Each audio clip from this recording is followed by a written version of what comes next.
Hello and welcome to Schmidy's Guide to E5 Hell Eternal in Secret World Legends. This guy, we're just going to be going through all the bosses and how to defeat them from the perspective of the tank, because the tank needs to know the most. However, we are going to be talking about every role, anything that you really want to know here. So the first thing we're going to start off with is actually the healer. You're going to want a cleanse here for pretty much every single one of the fights. If you're using the build that I have for my E5 healing guide, you're just going to have one in the form of regeneration. If not, you'll really want to slot one here because you'll need cleanses a lot.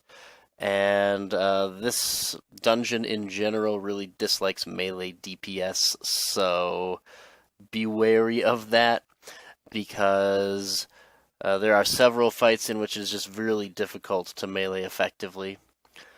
So we're going to be starting off here. Obviously, I have people in my group who have way too much power, but if they do, you'll notice that they have a 100% heal rating right now, making it so that they're not doing way more than expected value DPS. We should be doing about that, except for you can see Dammit there has 100% heal rating, and he is the healer, and he's got legendary gear. We're kind of just going to ignore that because I've made enough points about the fact that you can heal effectively with Luchador's gear, which is level appropriate. And we're going to be using that to make a point later on. So, okay, we're going to start with our first fight here. Woo! I'm going to use our cooldown right away. This Jin. So you'll see the green chains at the beginning there. You want to use a cleanse on. They'll happen again here. He'll use Shadow in the Blood, puts a circle around the tank. It doesn't really hurt the tank very much. It's just like a little bit of damage. But if anyone else is in it, it does a ton of damage. And there's the chains you want to cleanse. And then you'll see he had Caldera, which is that AoE we just sort of sauntered out of the way of. And he will occasionally drag people in with his Flame Lash. Doesn't do damage or anything, just sort of drags you in for a second.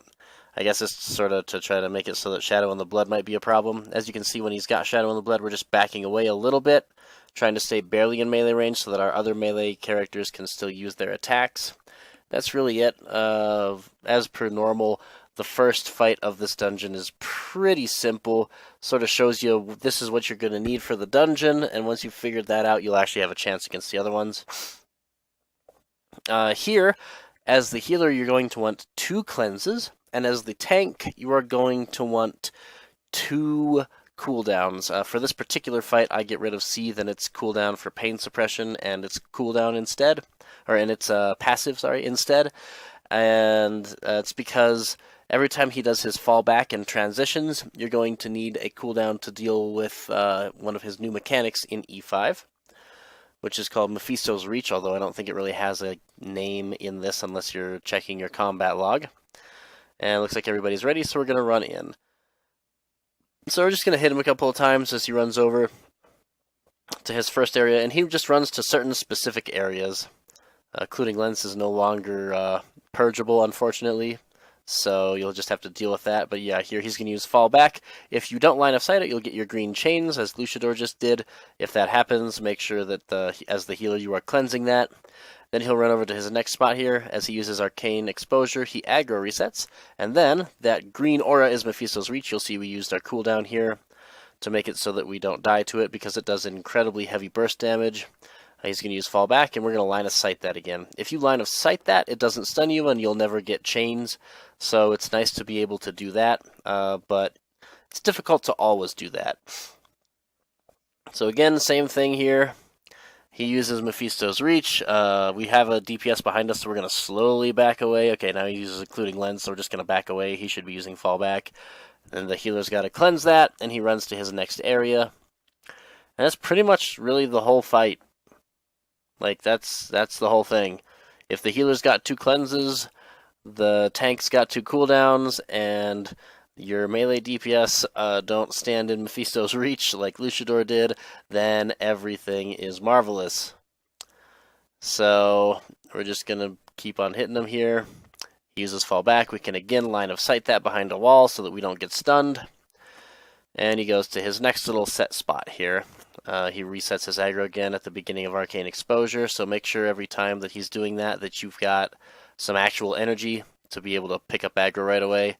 He uses fall back, and again, we just run behind something. Every single time, we're running behind something to make it so that we don't have to deal with getting stunned or being chained. Makes life easier on the healer, too. He uses his Mephisto's Reach, and so we use our cooldown. And again, we're hiding behind a wall here, running to the next area, and you see our healer just healed, or just cleansed the chains off of Slim. And we're getting close to the end here. So again, Mephisto's, use a cooldown, beat him up. When he gets to like, I don't know, 10% health, it's like every 10% of his HP or something. Pretty much he uses fall back, chains somebody, and then he'll use Arcane Exposure. And once you pick up aggro on him, he uses Mephisto's Reach. Use your cooldown to survive it. And at this point in time, we're just sort of waiting for him to go away. Pretty much the second that Occluding Lens goes away, you're good. Occluding Lens is a small damage reflect shield, but it's not really like a substantial amount of damage being reflected at you, at least not in E5. That may change later, but it's not really something you have to deal with. You can't purge it, so you just, with Eruption anymore, so you just sort of have to deal with it. And next, we deal with one of the two inevitabilities of E5 plus Hell Eternal, the Prime Maker. So there are two guarantees in this dungeon. The first one is that the Prime Maker is going to slap you upside the head with a nuclear dope slap and kill you instantaneously once. And the second thing is that the last boss, Ablis, is going to do something that makes you cry. So here's our first problem, is the Prime Maker.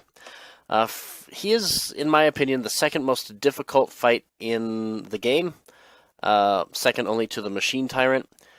He still wants you to do tons of damage. He still is a crazy heal check. I don't know what's going on here, but he's got a reflect shield that you can see sort of in the background there. Bring him over to one of the wells to make it go away. And unlike in E1 through 4, the timer on the shield just ticks up over time.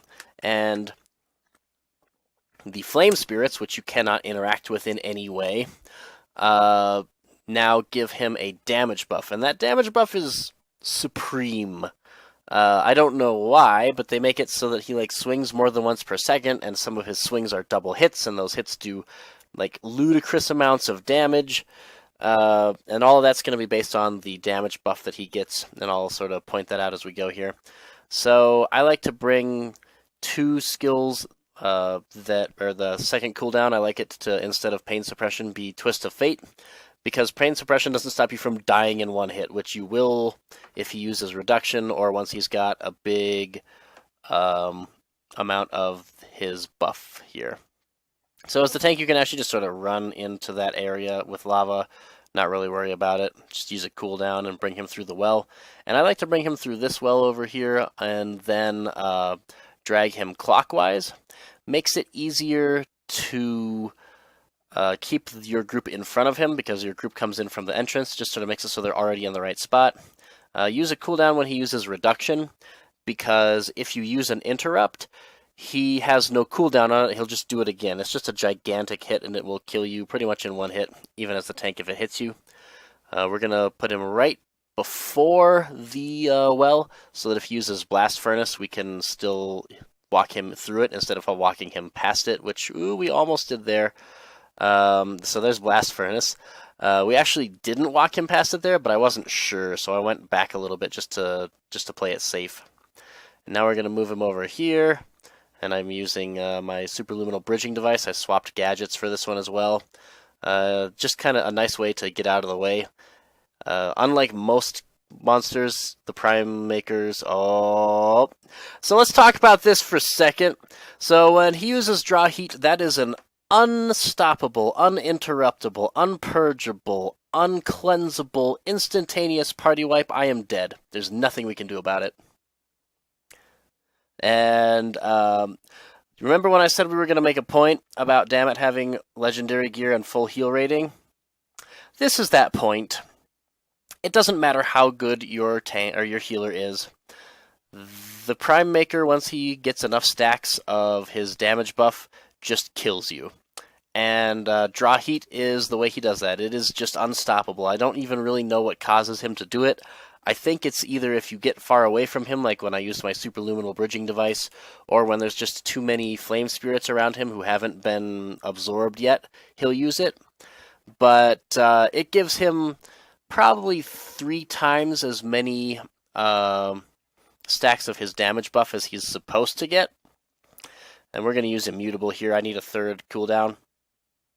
Because even when he doesn't use Draw Heat, when he gets to around 200 stacks of that damage buff, he pretty much is going to kill you.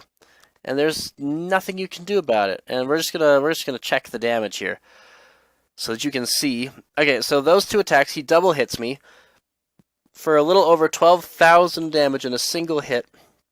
You can see that there was nothing in between those 2 attacks, so that was a double hit. Those were both instantaneously at the same point in time hits. And on top of that, he's swinging at me more than once every second. So there was nothing we could do there, unless I used a cooldown to stay alive or had my superluminal bridging device off cooldown so I could sort of make him chase me. So to use that as a pseudo cooldown, there's nothing you can do there. He does more damage than you can survive. Okay, so here's a skill, Carburizing Flames. I like to sort of step off to the side. You'll see that all of our DPS just left me a lane where I can actually move around. You want your DPS to do that. As a DPS, it is your job to move off to one side or the other so that there is a free lane for the tank to move so that he can get the Maker to this well. So we're just going to walk him through this well. He's going to use Reduction. We're going to use cooldown to eat it. And we're going to keep going. So that little thing that says 120 on the Prime Maker, 135, 150, that is his stacks of the damage buff. And at about 200, there is nothing any healer in the world can do to keep you alive if you don't have a cooldown up 100% of the time. It's kind of crazy, but that's how it works. And here we go, we'll get to see it this time. So you'll see that I stopped him before the well, so now when he uses Blast Furnace and I run out of the way of it, it puts him perfectly into the well. So right about now, I'm actually going to use Immutable to stay alive, just to show you that I would have died anyway. Ready? Boop, I would have died right there. Boop, he just did 15,000. Boop, I would have died there. I don't know why, but they made this fight actually impossible to do in any legitimate way. You have to have a cooldown 100% of the time, and your healer, regardless of how incredibly amazing all of his great gear is, with all his legendary stuff and his 100% heal rating, doesn't stop that 1 iota. I don't know why they did that, but that's why I consider this to be the second most difficult fight in the game for the entire party to get through, because everybody needs to know what they're doing. It's kind of nuts. The healer needs to be really good at healing, the tank needs to know all these little nuances, and the DPS need to be really good before he gets so many stacks that you can't deal with it.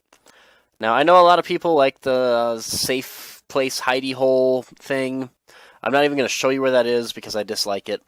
We're just going to run, and if you wait for everybody at the top of the ramp, and then everybody sprints over to the well, you will all get there. It will look exactly like this, and it is the fastest, most effective way to get to the end, or to get to the well, and it costs 100 anima shards. You'll notice I have 1.4 million of them, so I'm not about to cry over this.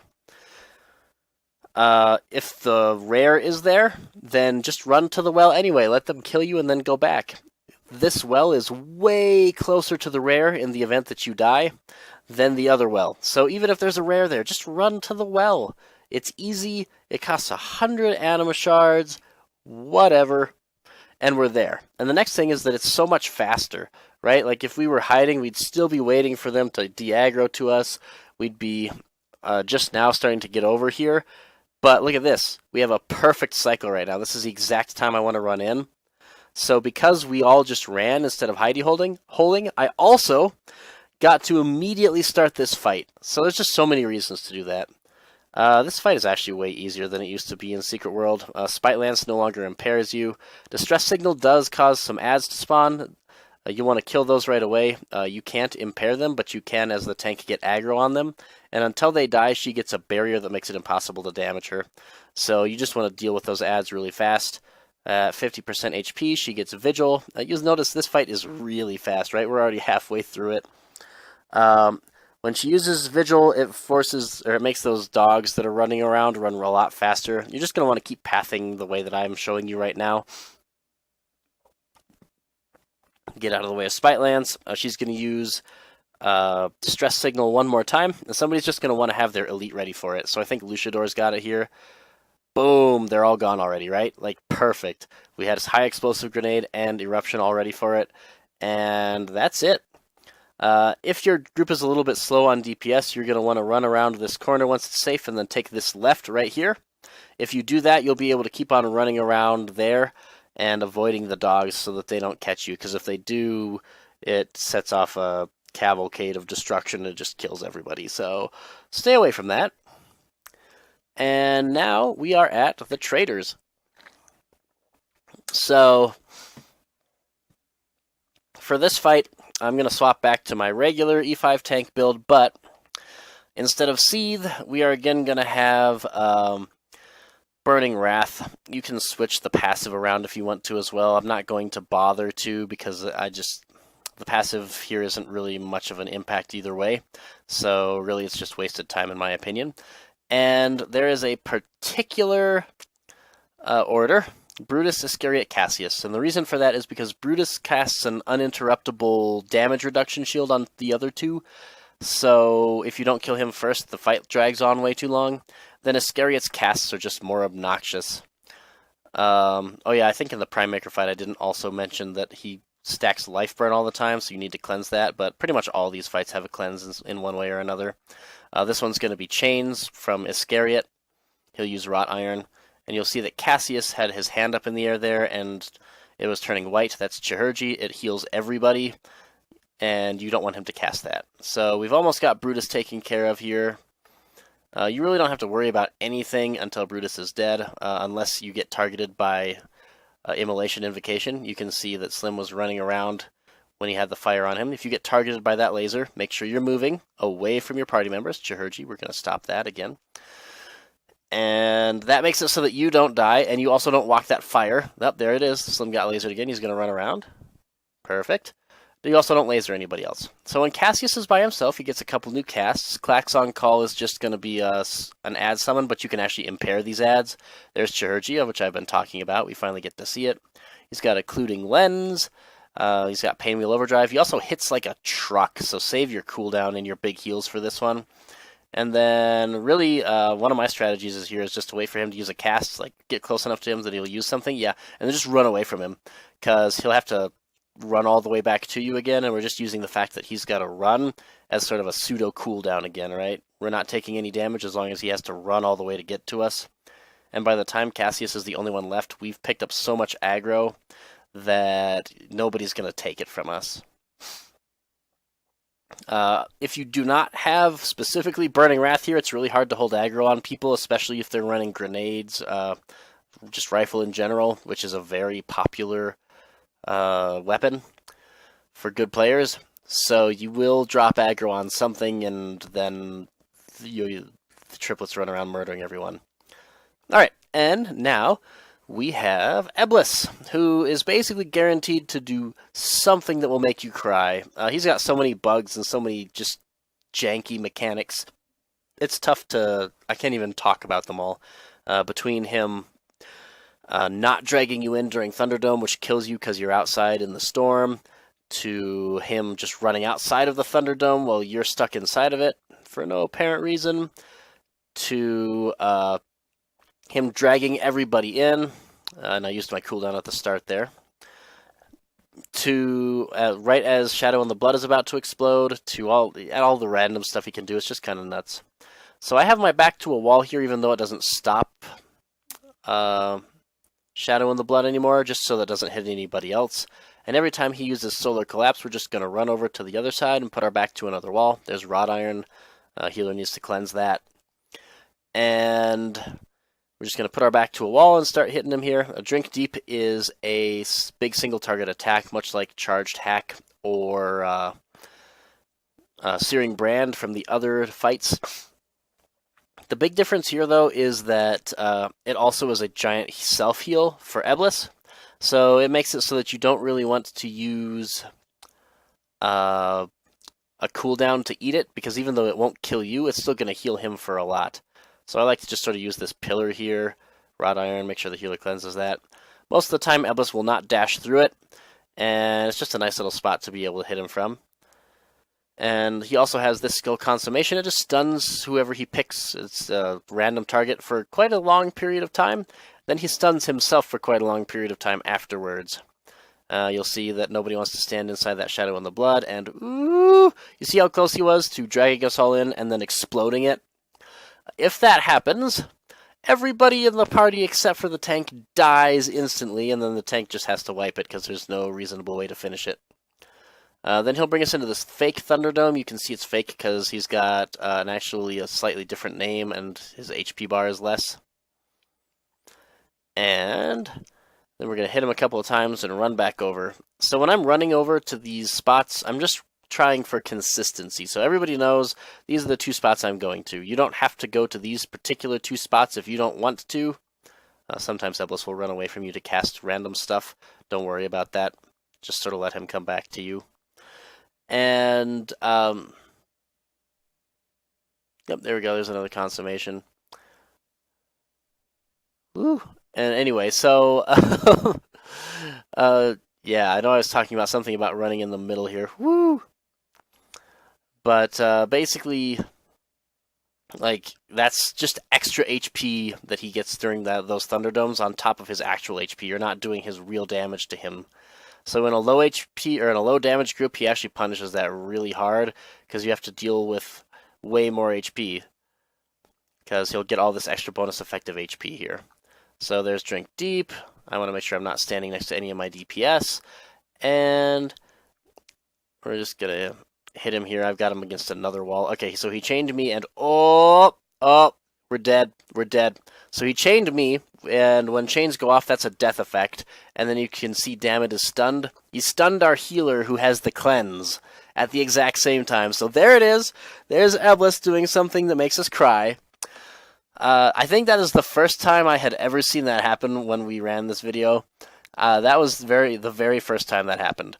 So there's nothing as we were set up at that point in time that we could have done to fix it. But if you know what's wrong, you can take a backup cleanse, right? He can't impair 2 people at the same time, so even if he catches our healer, if Rose has a backup cleanse, then we don't die to that, right? So we realized why we died, and we immediately have a way to fix it. And that's just really important, right? Like, something so simple as that is the difference between you wiping to that 3 more times because you don't know what's going on, and just being able to win. So it's super important. So Luchador looks like he's going to take the cleanse because his gadget is the turret, which just doesn't do too much in this fight, or just in general, honestly. And we're going to try again.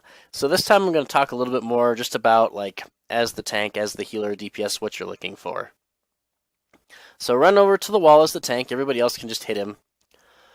And we're waiting for him to use Dark Rush. We just want to make sure that none of our party members as the tank are inside the Dark Rush. We just want to be really predictable when we have Dark Rush around us. There we go. So we're just hitting him. There's Solar Collapse. I'm actually going to wait for a second before I dive out of the way here, right? So that I don't dive into all of my DPS with Shadow in the Blood still going on, with, you know, Dark Rush going on, because it will kill us. And I don't want to kill them. And we're doing the exact same thing, right? Just consistency here. We're going to run all the way over. Everybody knows where we are. Everybody can attack him on the way. Impair Drink Deep. Got our back to the wall like we want it. And he Dark Rushes. And I like to, and you'll see this, use my cooldown here right before it explodes. Because he can attack you while that explodes at the same time. And although neither of those things does a ton of damage by themselves, if both of them happen at the same time, it can be kind of bursty. And that can panic your healer. So it's nice to just save your cooldown for that in particular. Oh, and that time he sort of... his Dark Rush sort of just grinded on that pillar, so he went past it. Impair Deep, Drink Deep. Once in a while, if you use the pillar, that'll happen. If you actually put your back to a wall like we are right now, that won't happen, so it's kind of up to you, but I like to use the pillar. And now we're just sort of waiting for him to drag us all into the center here. So, for the most part, the first time that he goes to the center, he's not going to kill everybody. I've seen that happen maybe once or twice where he kills everybody by using Shadow in the Blood on the tank and then diving into the center right away. But really the problem with that is going to happen at the end of the fight here. That's where it's really likely to happen. So right now we're just churning through his HP, right? Don't stand in the stupid. Stay in the Thunderdome. As the tank, I like to impair Pain Wheel as much as I can, as quickly as I can. Usually as the tank, I'll wait for a second to let the casts air out before I impair them, because it just is extra time that he's not hitting me. But for that one in particular, I don't want to panic the DPS. So the faster that circle is not going to kill them, and they know that they're safe, the better. The less likely they are to go dive into some other form of stupid because they're trying to get away from the Pain Wheel. Alright, and he uses Wrought Iron. Our healer cleanses it. And he uses Consummation. This time it's on me. Usually I would say that the healer is the best target, but as we just learned, perhaps the tank is the best target, because the tank won't ever have to deal with cleanses. So we're diving out of the way. Obviously, everybody already knows where we're going because we've been really consistent. And it doesn't matter which direction you go. As long as there is a large amount of consistency, your group will understand where you're headed to. So at 25% HP, Ablis goes, Impair Drink Deep, to the center for the final Thunderdome, as we call it. He'll keep his actual HP bar, and he'll go to the center. We're getting very close to that. That's really the time you have to worry about him using Dark Rush and then immediately dragging everybody to the center and killing your party. Because that's on an actual like HP trigger, whereas the rest of them, they seem to sort of try to be programmed so that he doesn't kill the group. This one, he just kills the group. So this is obviously another fake one, because he didn't have his full HP. And I like to dash in. You can usually hit him about twice here before running away. And if you do that and you dodge roll out of the way, he'll Dark Rush and miss. And that's really important because, yeah, he's going to use Cast Out right away, right? He's at that HP threshold. If I had gotten caught by that Dark Rush, he would have dragged us all in there. I would have exploded. I'd be the only one left alive right now. He would have wiped the whole party. It's ridiculous. Now for Final Thunderdome, he still continues to use stuff like Drink Deep and Pain Wheel, both of which you want to interrupt. He'll use Wrought Iron, which the healer needs to cleanse. There it is right there. You see our healer cleanses that. Don't stand in the stupid. And that's pretty much all you're doing here. Again, Occluding Lens will reflect some damage, but it's not an amount. Really, the thing that's the most obnoxious about Occluding Lens is it halves the damage you deal. The reflect damage, as you can see, is pittance, right? It's 5-10% of their total HP. It's nothing. But if you defeat Final Thunderdome, Ablis will get his Black Wings, and you will have defeated the last classic dungeon currently in Secret World Legends. Congratulations. So at this point in time, I'm still waiting for the other classic dungeons, a couple more raids, some of the Tokyo dungeons, maybe some new dungeons. I don't know. Mostly I'm due endgame content, so this is going to be the last dungeon for me until they add a new one to the game. I'll probably do E5 New York raid and maybe E10 at some point in time with the new mechanics there, because they actually do have new mechanics each time. But that's it. I will see you there.